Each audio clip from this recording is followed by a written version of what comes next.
Un viaje al infierno. En los tiempos en que los conquistadores españoles, ya adueñados de los territorios aztecas, exploraban el norte del Nuevo Mundo en busca de míticas ciudades ricas en oro, don Alonso de Saavedra, un caballero español enriquecido tras el descubrimiento de América, tuvo la idea de comprar un buque de 3 palos, de alto calado, y reunir una intrépida tripulación para encontrar las 7 ciudades de oro o las 7 ciudades de Cíbola, como también se les conocía. Tenía documentos que indicaban que la ruta trazada por la expedición de 1540, encabezada por Francisco Vázquez de Coronado y Fray Marcos de Niza, era totalmente errónea, pues debieron ir por la costa oriental, no por la occidental.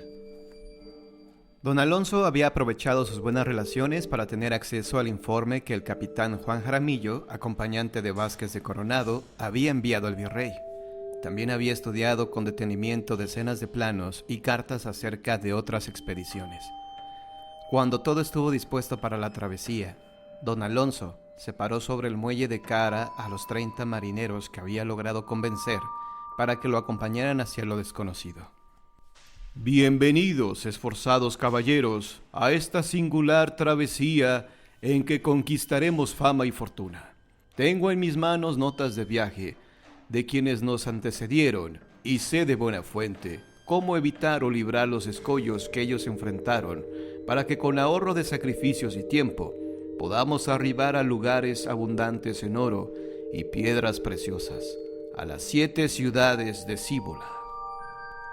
Un hurra enérgico estalló entre los entusiasmados hombres curtidos en las batallas contra el mar y contra los nativos de las islas. Ansiosos de más aventuras y de mayores riquezas, terminaron de subir cajas con provisiones y abordaron entre gritos de entusiasmo. Algunas crónicas de lo acontecido durante este viaje se ha perdido y se conservaron apenas unas páginas de la bitácora del capitán, pero don Alonso tuvo el cuidado de llevar sus apuntes personales bajo el brazo, de modo que nos dejó datos suficientes para reconstruir una de las jornadas más terroríficas de la historia de las travesías marítimas. Con la popa enfilada hacia el norte, la embarcación de don Alonso abandonó la Florida para comenzar la mayor pesadilla en la vida de sus tripulantes.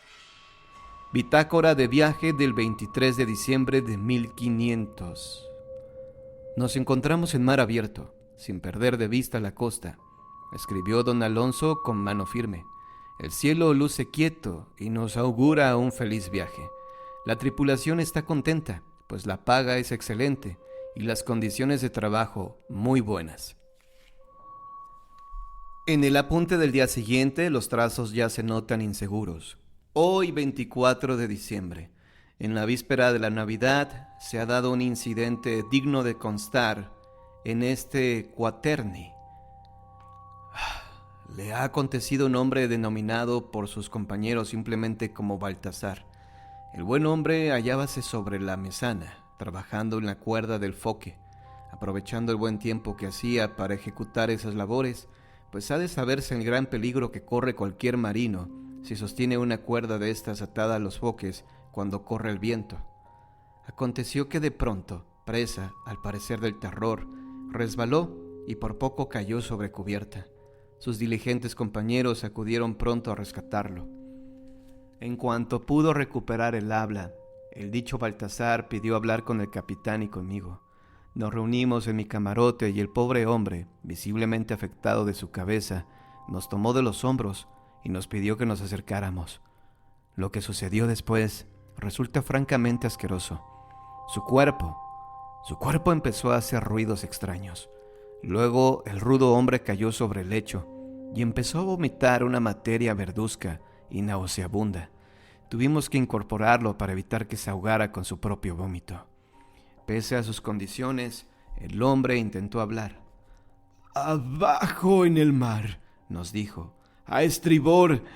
Señores, lo vi. Era de lo más aterrador. No creo sobrevivir a esa visión». En ese momento fue sacudido por los sollozos. «Traigan a un sacerdote. Sean compasivos conmigo y encomienden su alma al Señor». El hombre perdió el sentido y el capitán y yo nos miramos en silencio, consternados. Por un silencioso acuerdo fuimos a estribor y nos quedamos observando el mar, no sin tener las piernas listas para alejarnos de una visión que pudiera costarnos muy caro. Baltasar falleció esa misma noche. Su cara se había abotagado y su hinchada lengua lucía fuera de su cofre, muy amoratada. El capitán lo disponía todo para lanzar el cuerpo al mar cuando supo por Fray Santiago de Ampudia que la última voluntad del marino era que por ningún motivo arrojaran sus restos al océano. Decidimos respetar ese deseo, pese a las contrariedades que ello nos provocaría. Los apuntes de don Alonso continúan con un franco tono temeroso. Día del Señor, 25 de diciembre de 1500. Hemos estado costeando, buscando un lugar seguro para bajar el cuerpo de Baltasar y darle cristiana sepultura. Los nativos no dejaron de amenazarnos con sus lanzas y flechas durante buena parte de la jornada. Al fin, pasado el mediodía, nos acercamos a una playa tranquila. Fuimos en bote el capitán y yo y 3 hombres con armas de fuego hacia tierra para cumplir los deberes que nuestra santa iglesia nos impone para con los difuntos. Fray Santiago prefirió quedarse en cubierta y enviar desde lejos una bendición a nuestro infortunado acompañante.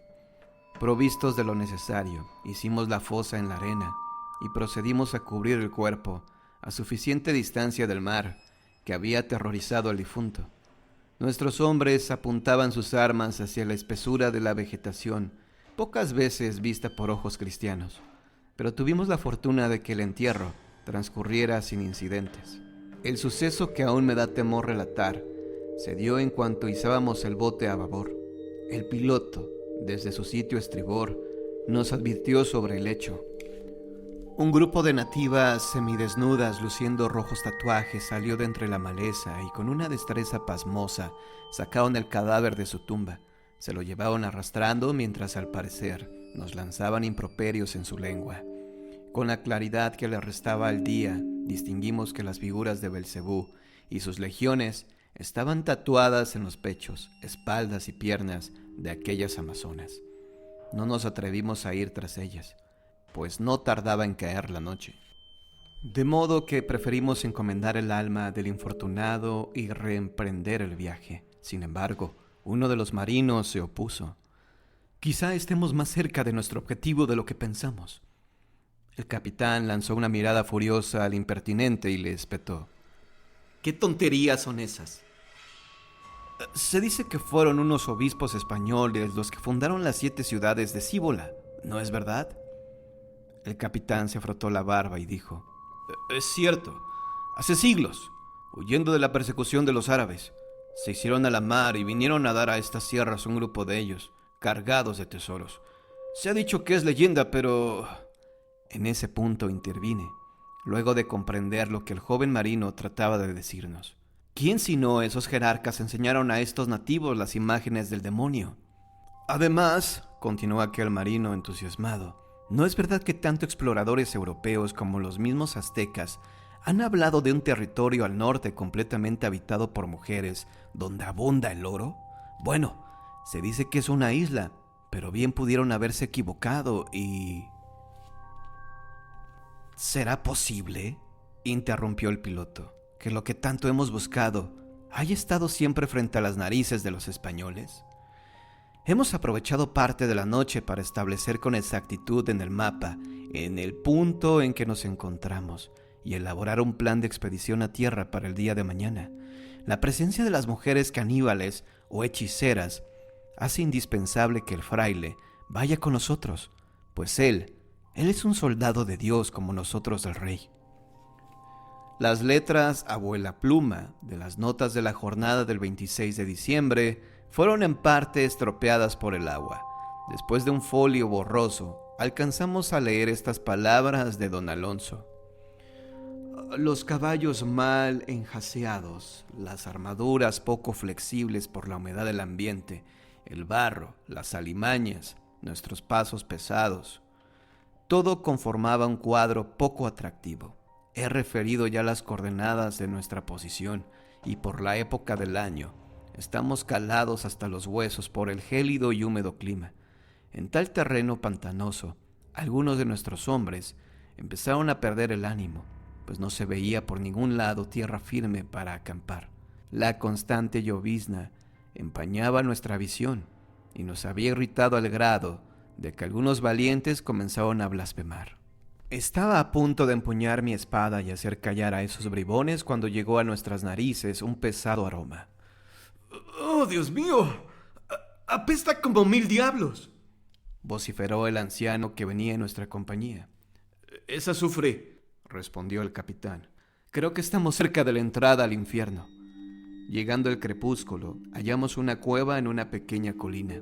Mientras subíamos a ella, vimos en lo alto una silueta enorme con retorcidos cuernos. Entre la pertinaz llovizna, traté de distinguir si no se trataba de una estatua. Aquel diabólico coloso parecía moverse muy lentamente, pero podría ser que la visión me engañara. De pronto, aquello desapareció dando un salto hacia atrás. «¿Lo habéis visto? ¿Habéis visto al mismísimo diablo?», gritó el anciano a punto del colapso. Se había distinguido a las órdenes de Cortés como uno de los soldados más temerarios en la conquista de la gran Tenochtitlán, pero ahora parecía un niño abandonado en medio del bosque y aterrado por sus pesadillas. «Bien se decía en mis tiempos que esta era tierra de demonios. Los indígenas merecieron morir bajo la espada y la cruz». «Deja de blasfemar», le pidió el fraile. Tratamos de olvidar la aparición. Encendimos fuego dentro de la cueva y cocimos algunos peces y un par de liebres. Más tarde, mientras la mayoría dormía, excepto los 2 soldados de guardia, me puse a estudiar nuestros mapas. Entonces, se escucharon algunos aullidos que dejaron indiferentes a los soldados que se hallaban en vela. Pero yo creí notar que unos aullidos respondían a otros. Aquello, sin duda, era un lenguaje en clave. Nos estaban tendiendo una emboscada. «Arriba, soldados», ordené empuñando mi espada. «El enemigo se acerca». En pocos minutos todos se hallaron prestos para el combate. Con los catalejos exploré como pude la oscuridad circundante. Los aullidos parecían perseguirse en el aire. De pronto se encendió una llama entre los árboles. A esta siguieron otras.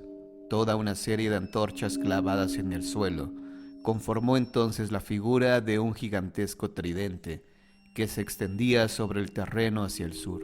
En cada uno de los picos se veía un español tendido boca abajo en una cruz rústica. El de en medio era Baltasar, a quien habían hecho una atrocidad. Habían desollado su cadáver, excepto la cara. Los otros crucificados a la manera de San Pedro eran 2 de los hombres que habíamos dejado en el barco. Uno de los nuestros gritó con furia y trató de salir para atacar al enemigo, pero lo contuvimos. Nuestra ira y desesperación no tenían igual, mas no era prudente arriesgarnos en la oscuridad. Hemos perdido el barco y todas nuestras provisiones, y además estamos en medio de una tribu de endemoniadas criaturas. Hemos pasado en vela toda la noche, en espera de la bendita luz del día. Aquí concluye el penúltimo apunte de don Alonso. El siguiente está fechado el 1 de enero. Hoy es el día de nuestra Santísima Virgen María, y a ella nos encomendamos al salir de nuestro escondite. El alimento se nos ha agotado y debemos encontrar la manera de llegar a la costa. Algo de nuestras pertenencias se habrá salvado del ataque de los demonios. La mayor parte de la jornada de regreso transcurrió sin incidentes, pero cuando ya oíamos el rumor de las olas, entre los árboles y en medio de la bruma, vimos andar pesadamente la enorme figura de la noche anterior, cuyos cuernos de macho cabrío sobresalían por encima del follaje. De pronto, aquello se detuvo haciendo ruidos con la nariz. Nos habían descubierto y dirigió su terrible mirada hacia nosotros. El anciano soldado no pudo esta vez soportar la visión del fantástico ser. Sus ojos se salieron de sus órbitas, sus piernas flaquearon y cayó a tierra.